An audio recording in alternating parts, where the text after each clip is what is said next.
Hi everyone. Today I want to talk about this hot topic that's been going around for the past 1 week. 28 first-time applicants for each 4-room BTO flat in Telok Blangah. And we are not talking about a cheap buy. We actually look at the price range of between 600 to 700,000. If I'm not wrong, for 4-room HDB flats, that is probably one of the records.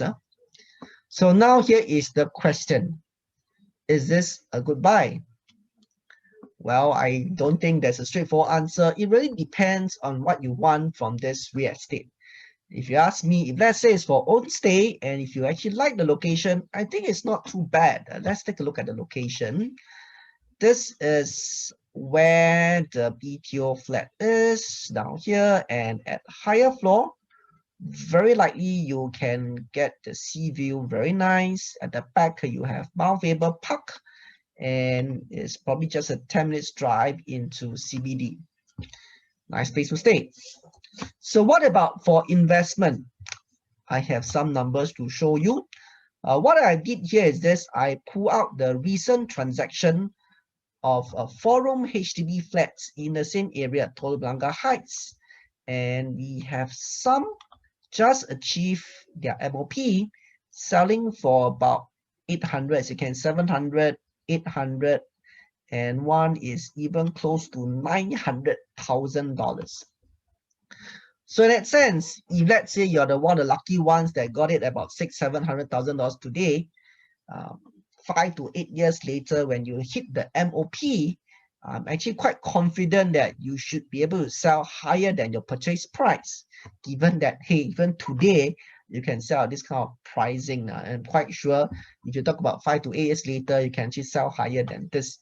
So yes, in that sense, probably you can actually make some money from an investment perspective. But here's the thing you have to take note now. For HDB, okay, there is resistance as the price go further up. Okay, like for example, today, if you actually want to sell HDB for, let's say, 1 million, 1.2. Okay, so for those who can actually afford that kind of prices, they have a lot of choices. So think of it this way, it's like 1.2. Hey, why don't I just get a condo instead?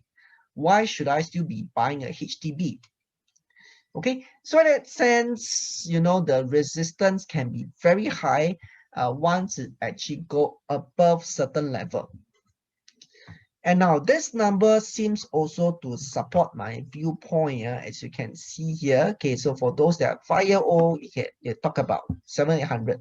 So in the vicinity, you also have some HDB flats. It's about close to 20 years old. You can see that the prices actually drop quite drastically. Can you see? 400, 500, 600 actually drop quite significantly if you ask me. And if you look at even some of the older ones in that area, okay, so these are those which are probably about 40 years old, the price is even lower. So in that sense, at least based on this, it actually proved that the HD prices don't really hold over long term. So this is unlike condo or private apartments. The resistance to capital gain is actually a lot lower. Of course, we're actually talking about the right condo or right private apartment. Okay, so in that sense, is this good for investment? I believe so. But is this the best choice if your objective is just for investment? I believe there are better options. So this is my viewpoint. Hopefully, you'll gain a new perspective today. If you like what I share, okay, you may want to consider subscribing to my YouTube channel. Then you get more of such videos. Till then, do take care.